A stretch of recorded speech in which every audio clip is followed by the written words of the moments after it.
नमस्कार दोस्तों, welcome to Tej study. आज हम आपके लिए जीएस की महत्वपूर्ण क्लास लाए हैं जो पेपर की दृष्टि से बहुत महत्वपूर्ण है या आए गए क्वेश्चन सबसे ज़्यादा हैं। इसका रिवीजन आप जरूर कीजिएगा। तो चलिएगा शुरू करते हैं। उदय शंकर किससे संबंधित हैं? उदय शंकर किससे संबंधित हैं? तो इसका ऑप्शन है ए नृत्य से, बी गाना से, सी संगीत से या डी तलवारबाजी से। तो हमेशा ध्यान रखिएगा दोस्तों, उदय शंकर जी नृत्य से संबंधित हैं। किससे संबंधित हैं? ए नृत्य से संबंधित हैं। उदय शंकर नृत्य से संबंधित हैं। चलिए आगे बढ़ते हैं।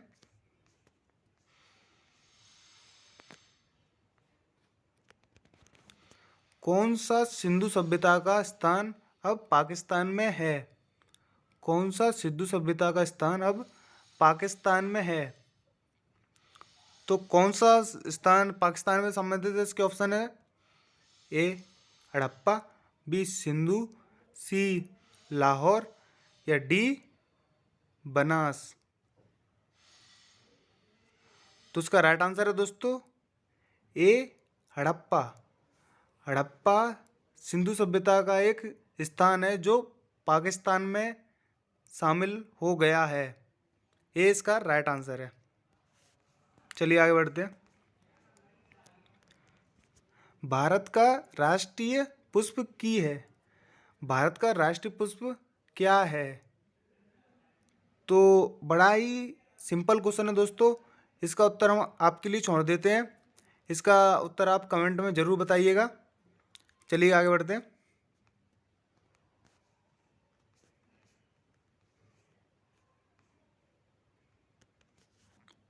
गुरुत्वाकर्षण की खोज किसने की थी? गुरुत्वाकर्षण की खोज किसने की थी? इसके ऑप्शन है ए न्यूटन ने, बी डॉल्फिन ने, सी लॉर्ड कर्नल ने या डी लॉर्ड करेंज ने। तो हमेशा ध्यान रखिएगा दोस्तों, गुरुत्वाकर्षण की खोज न्यूटन भाई साहब ने की थी। किसने की थी? न्यूटन भाई साहब ने। न्यूटन ने की थी। ये इसका राइट आंसर है। चलिए आगे बढ़ते हैं। कौन सा राज्य भारत के सबसे पूर्वी भाग पर स्थित है? कौन सा राज्य भारत के सबसे पूर्वी भाग पर स्थित है?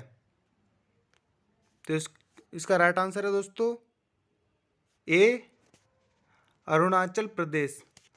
अरुणाचल प्रदेश राज्य भारत के सबसे पूर्वी भाग पर स्थित है। भारत के सबसे पूर्वी भाग पर स्थित है अरुणाचल प्रदेश। दोस्तों, आपने हमारे चैनल को सब्सक्राइब नहीं किया हो तो सब्सक्राइब कीजिए, लाइक कीजिए एंड कमेंट कीजिए। चलिए आगे बढ़ते हैं। राष्ट्रीय रक्षा अकादमी स्थित है? राष्ट्रीय रक्षा अकादमी स्थित है। तो इसके ऑप्शन है ए देहरादून, बी पटना, सी निकोबार या डी दिल्ली। तो हमेशा ध्यान रखिएगा दोस्तों, राष्ट्रीय रक्षा अकादमी ए देहरादून, देहरादून में राष्ट्रीय रक्षा अकादमी स्थित है। ये इसका राइट आंसर है। चलिए आगे बढ़ते हैं। संविधान के प्रारूप समिति के चेयरमैन कौन थे? संविधान प्रारूप समिति के चेयरमैन कौन थे? तो संविधान के प्रारूप के समिति के चेयरमैन कौन थे दोस्तों? इसका राइट आंसर है दोस्तों ए डॉक्टर भीमराव अंबेडकर। डॉक्टर भीमराव अंबेडकर संविधान के प्रारूप समिति के चेयरमैन थे। ये इसका राइट आंसर है डॉक्टर भीमराव अंबेडकर। इसको हमेशा ध्यान रखिए, very very most important question है ये।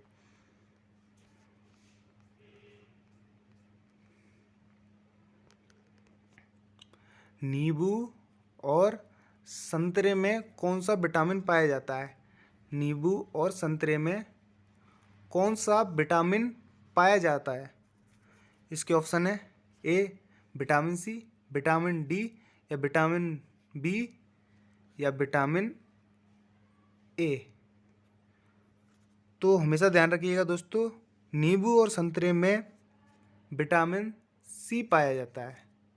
नींबू और संतरे में विटामिन सी पाया जाता है। चलिए आगे बढ़ते हैं नेक्स्ट क्वेश्चन की ओर। लक्षद्वीप की राजधानी है। लक्षद्वीप की राजधानी है, तो लक्षद्वीप की क्या राजधानी दोस्तों? करवती। ए करवती। लक्षद्वीप की राजधानी ए करवती। चलिए आगे बढ़ते हैं। कालीबंगा में उत्खनन प्रथम चरण का कब प्रारंभ हुआ था? कालीबंगा में उत्खनन प्रथम चरण का कब प्रारंभ हुआ था? तो इसके ऑप्शन है ए 1960 में, बी 1690 में, सी 1961 में, या डी 1922 में। तो इसका राइट आंसर है दोस्तों सी 1961 में। कालीबंगा उत्खनन 1961 में प्रारंभ हुआ था, प्रथम चरण। चलिए आगे बढ़ते हैं। कालीबंगा का शाब्दिक अर्थ है। कालीबंगा का शाब्दिक अर्थ है, तो कालीबंगा का शाब्दिक अर्थ क्या है दोस्तों? सी काली चूड़ियाँ। काली चूड़ियाँ, कालीबंगा का शाब्दिक अर्थ काली चूड़ियाँ। इसे ध्यान रखिएगा दोस्तों। चलिए आगे बढ़ते हैं। आपको यह वीडियो कैसी लगी? अच्छी लगी तो उसे कमेंट कीजिए, बुरी लगे तो भी हमें कमेंट कीजिए, जिससे हम अपने वीडियो में और सुधार कर सकें। चलिए आगे बढ़ते हैं। कालीबंगा सभ्यता कितने वर्ष पुरानी है? कालीबंगा सभ्यता कितने वर्ष पुरानी है? तो उसके ऑप्शन है ए 6000 वर्ष पुरानी, बी 9000 वर्ष पुरानी, सी 5000 वर्ष पुरानी, या डी 8000 वर्ष पुरानी। तो हमेशा ध्यान रखिएगा, कालीबंगा सभ्यता 5000 वर्ष पुरानी है। कालीबंगा सभ्यता 5000 वर्ष पुरानी है। चलिए आगे बढ़ते हैं। गढ़ेश्वर सभ्यता किस नदी के किनारे विकसित हुई? गढ़ेश्वर सभ्यता किस नदी के किनारे विकसित हुई? तो गढ़ेश्वर सभ्यता कतली नदी के किनारे विकसित हुई। गढ़ेश्वर सभ्यता कतली नदी के किनारे विकसित हुई। बी इसका राइट आंसर है। चलिए आगे बढ़ते हैं।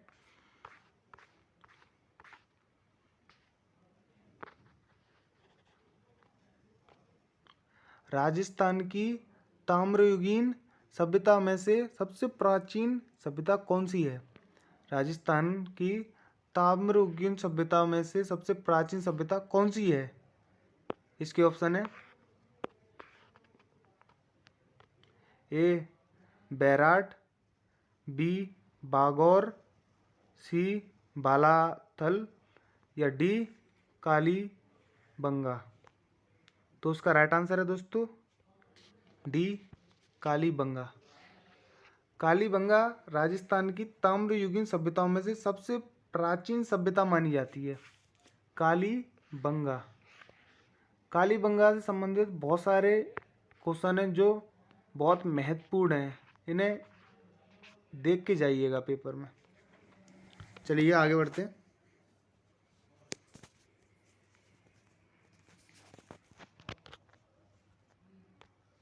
राजस्थान में सिंधु घाटी सभ्यता के समकालीन अवशेष कहाँ से प्राप्त हुए? राजस्थान में सिंधु घाटी सभ्यता के समकालीन अवशेष कहाँ से प्राप्त हुए? तो इसके ऑप्शन है ए बैराट से, बी बागौर से, सी बालाथल से या डी कालीबंगा से। ऑप्शन वही है पर इसका राइट आंसर है दोस्तों क्या हो सकता है? वही कालीबंगा। कालीबंगा राजस्थान में सिंधु घाटी सभ्यता के समकालीन अवशेष कालीबंगा से ही प्राप्त हुए। सिंधु घाटी सभ्यता के समकालीन अवशेष कालीबंगा से ही प्राप्त हुए। डी इसका राइट आंसर है। चलिएगा आगे बढ़ते हैं। राजस्थान में आर्य सभ्यता के समकालीन अवशेष 1000 ईस्वी पूर्व से 5000 ईस्वी पूर्व के प्रमाण कहाँ प्राप्त हुए? फिर से सुनते हैं। राजस्थान में आर्य सभ्यता के समकालीन अवशेष 1000 ईस्वी से 5000 ईस्वी पूर्व के प्रमाण कहाँ प्राप्त होते हैं?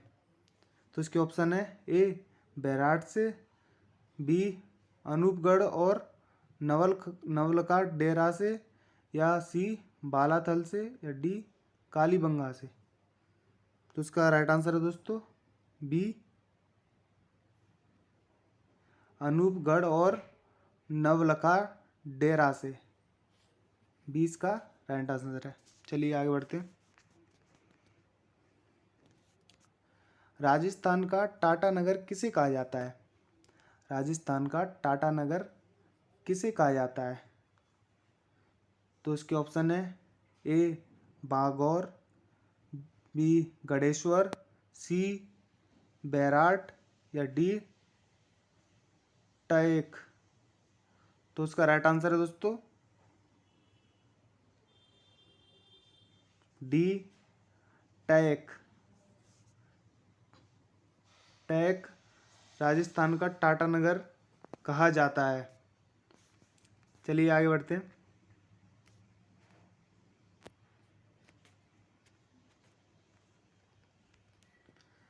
ताम्रयुगीन सभ्यता में सही युग्म है। ताम्रयुगीन सभ्यता में सही युग्म है। तो क्या सही युग्म है दोस्तों? डी उपरोक्त सभी।